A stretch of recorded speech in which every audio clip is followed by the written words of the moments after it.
Hey guys, what's up? I hope everybody is doing great. I had a fantastic day today.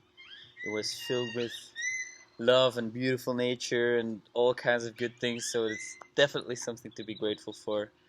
And if you practice gratitude on a daily basis, it will be so much easier to actually do it and to feel it and to really enjoy whenever the feeling is present, right?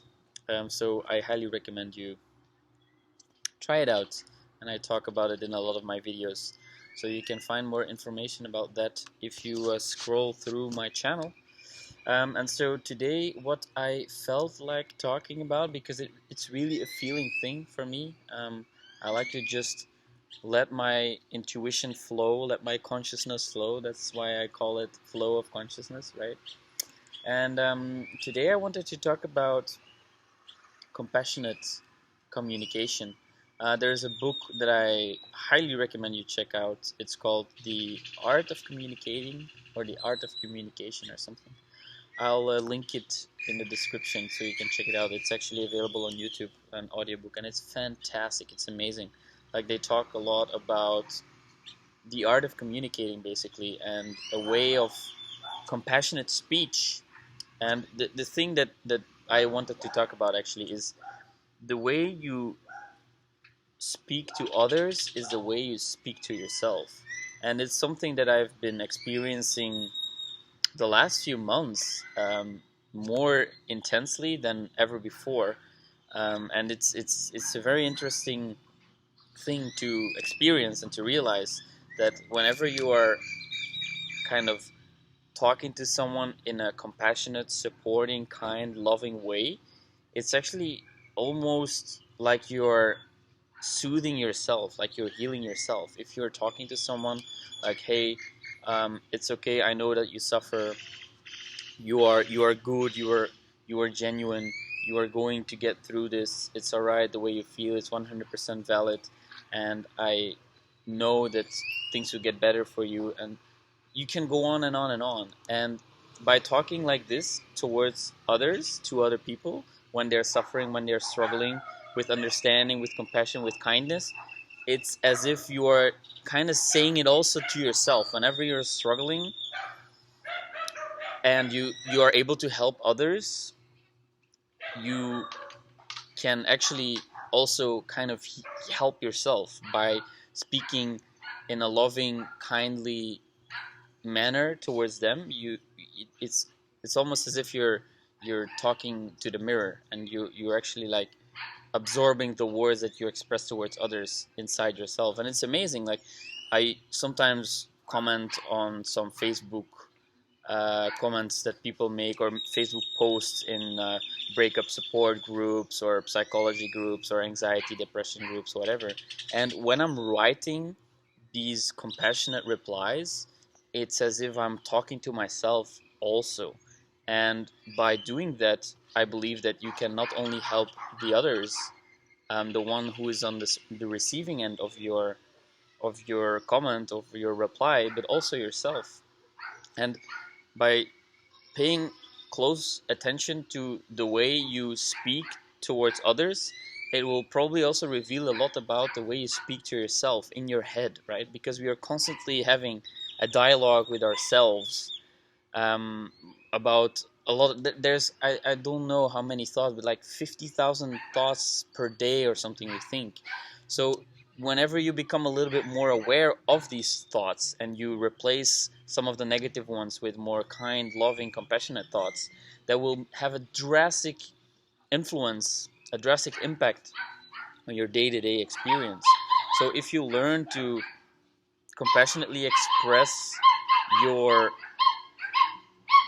opinions, or your sympathy for someone, or your understanding, if you are able to communicate it to another person, you'll also be better at communicating it to yourself. And there's like so many dogs here sometimes, and I hope they will not cause the audio to be too messed up. Anyways, so yes, in the art of communication, he talks about compassionate speech, and basically there is four kind of characteristics or traits that define this type of speech, and I actually don't know them by heart, so I'm going to just pull out my notes here real quick. And they say tell the truth, don't exaggerate, no double tongue, and don't use violent language. And so tell the truth is quite obvious.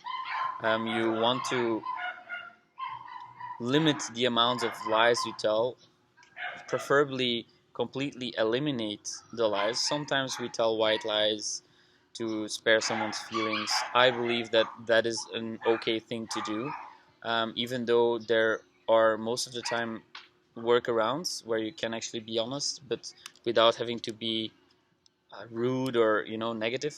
But that's gonna be another video. That's interesting. While talking, I come up with other ideas for videos. So tell the truth. It's, in my opinion, quite straightforward. Telling the truth is allowing you to live a life without having to constantly keep track of all the lies that you're telling, because the truth is out there and it's the truth. So once you say the truth, once you tell the truth, you can forget about it because it's true, right? And you don't have to keep it in the back of your head. So yes, tell the truth is self-evident.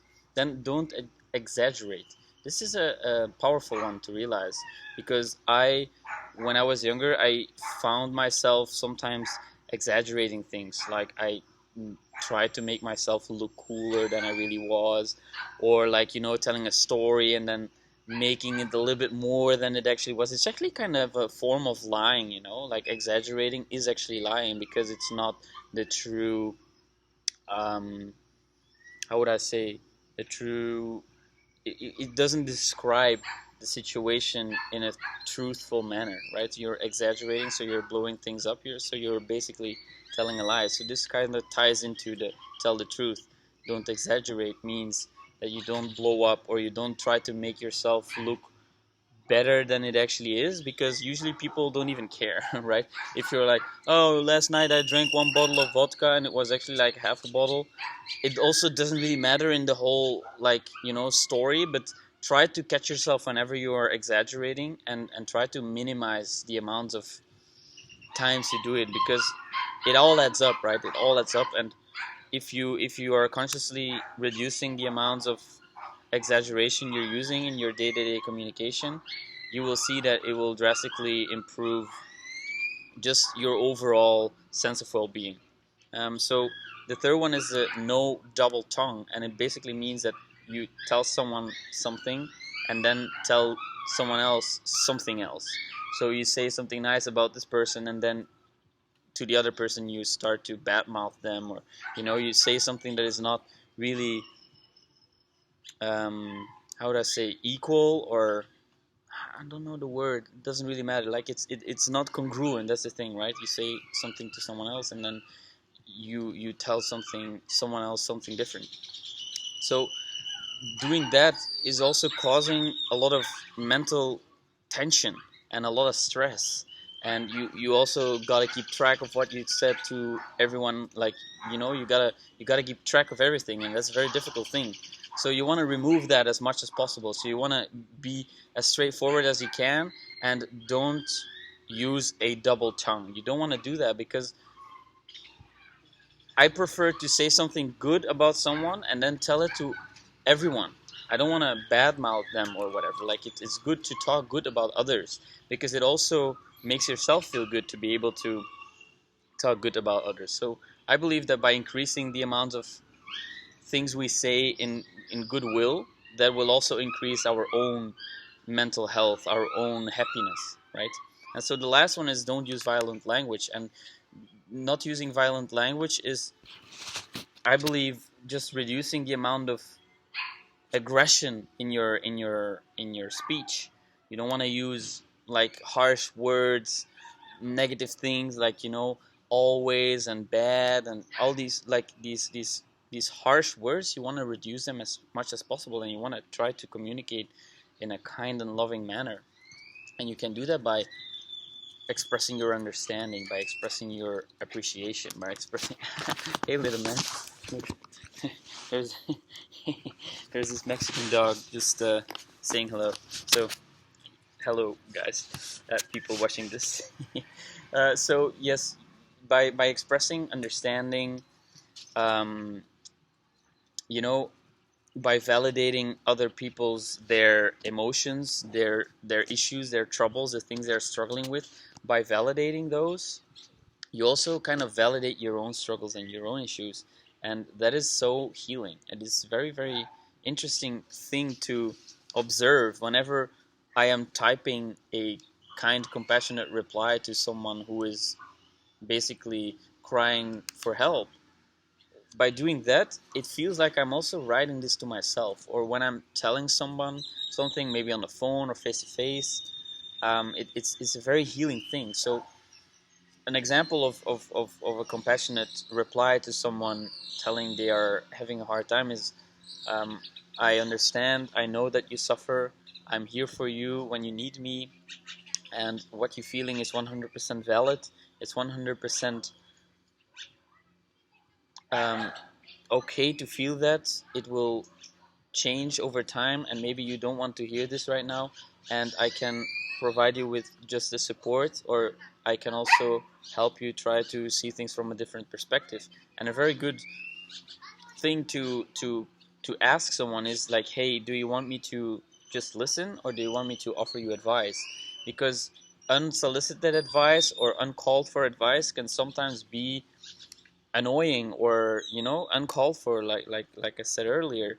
So you want to be sure that the person you are communicating with is actually on the receiving end of the feedback and actually is ready to receive it, because sometimes they just want to ventilate, they just want to vent, they want to share what they're going through, and then it's healing for them to just have someone listen to them in a compassionate way and tell them they understand them and that they're there for them.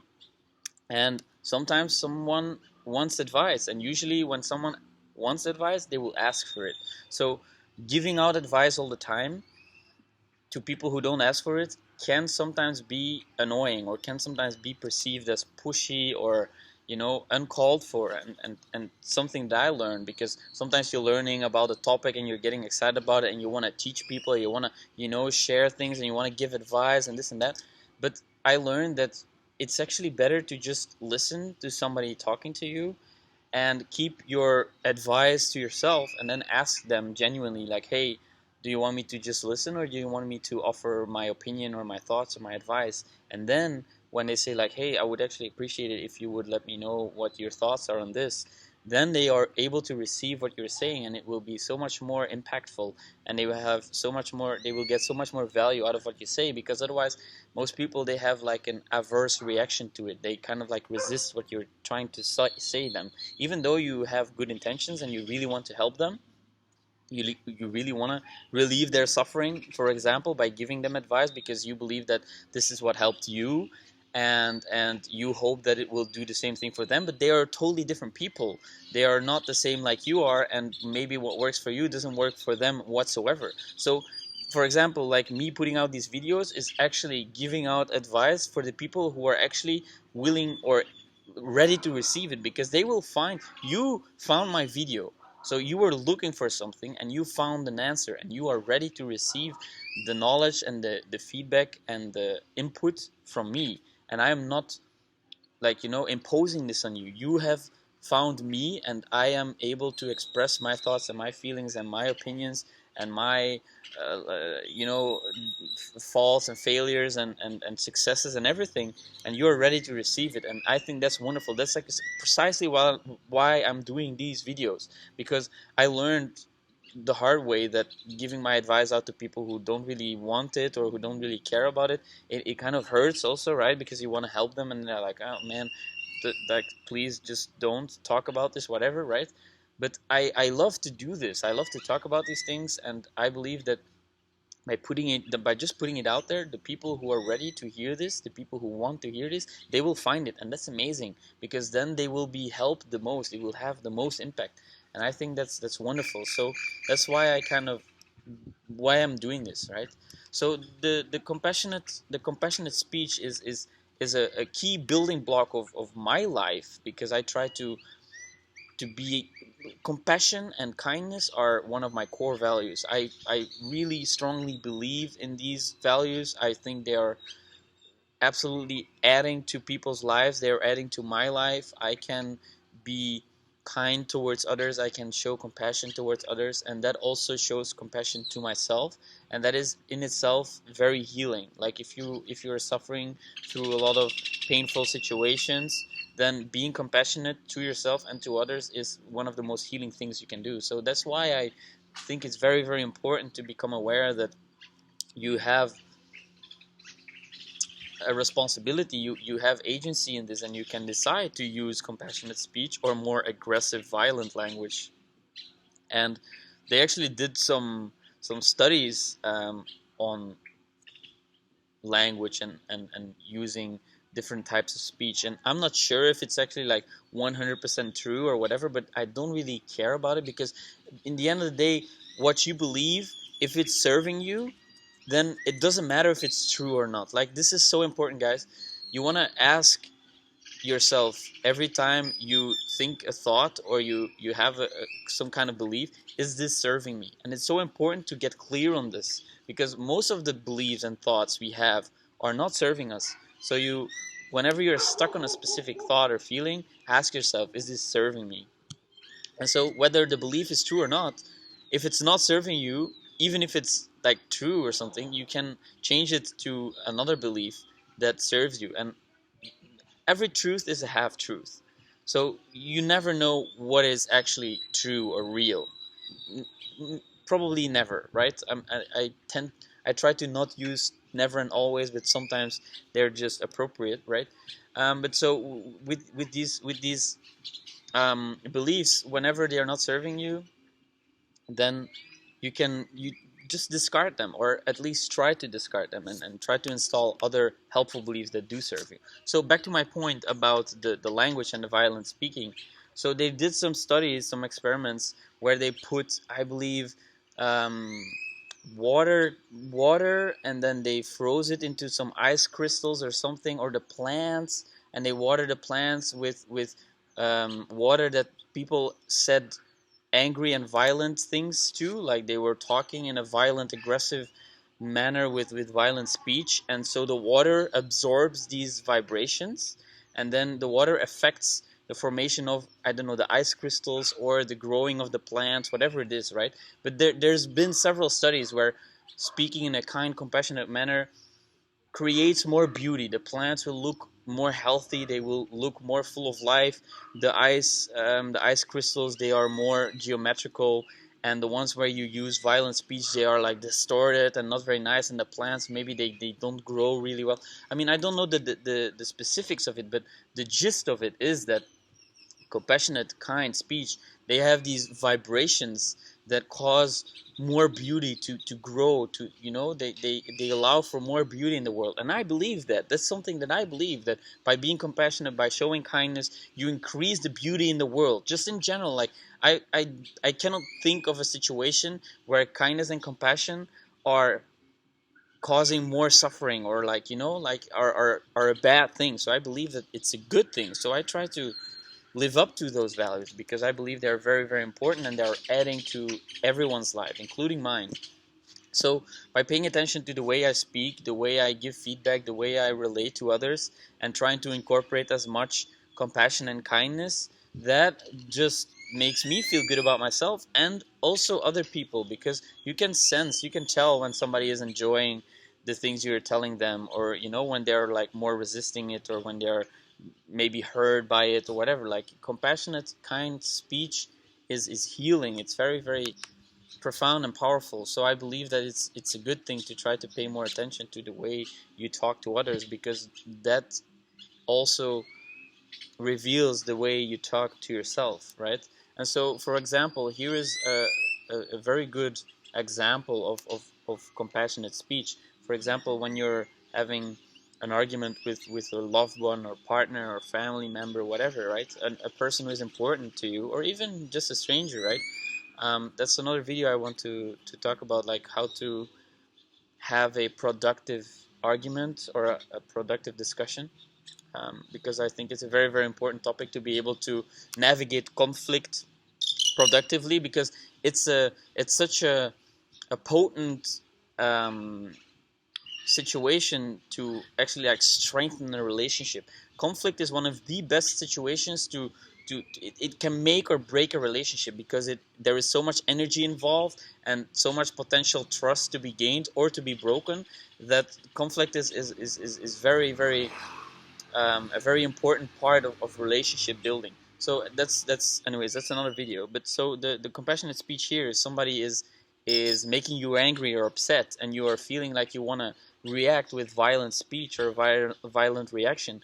You might want to say this: I suffer, and I want you to know I'm doing my best. I'm practicing mindfulness to contain my anger. I won't say anything that can cause any damage to myself or to you.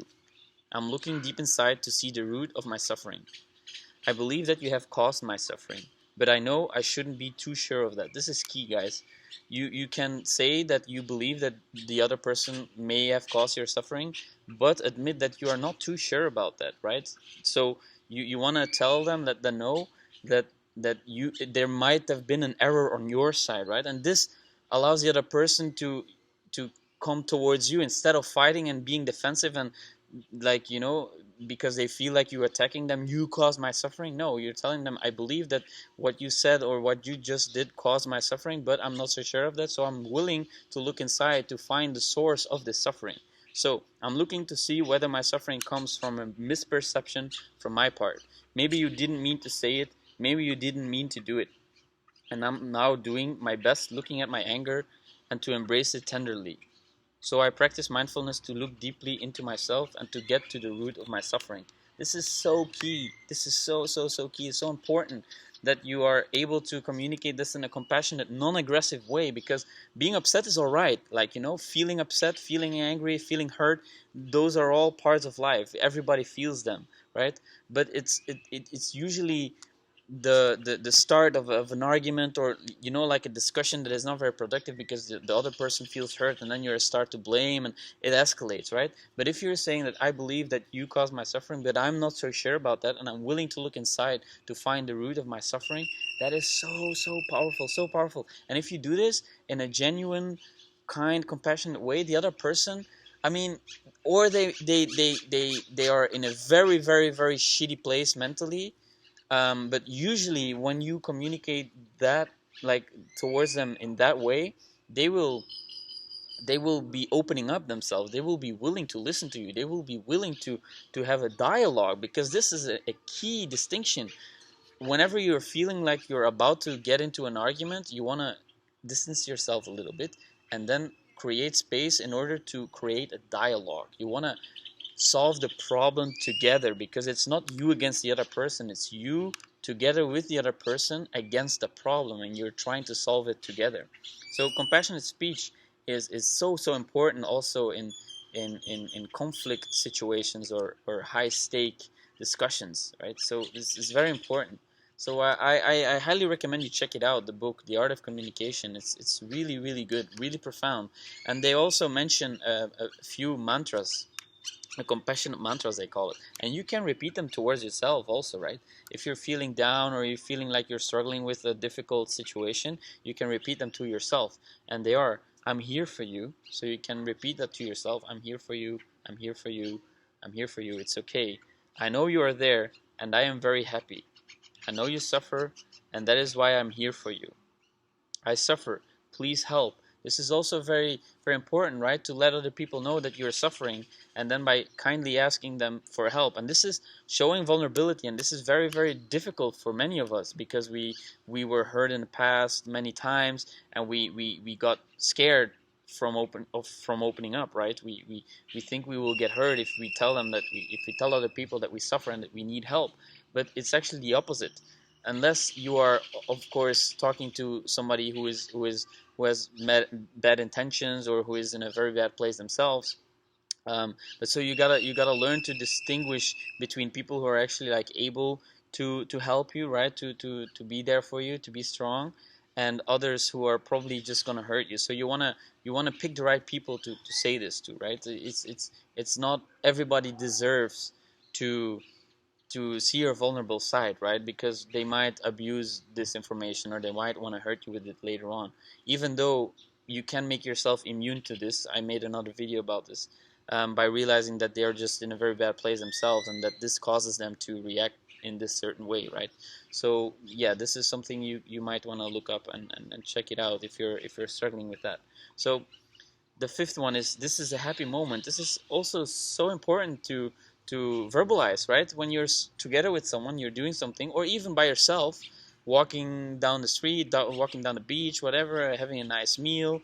This is like gratefulness. It comes down to gratefulness, to be present, to be aware, and to verbalize, to notice. This is a happy moment right now. This is a happy moment for me. I'm sharing.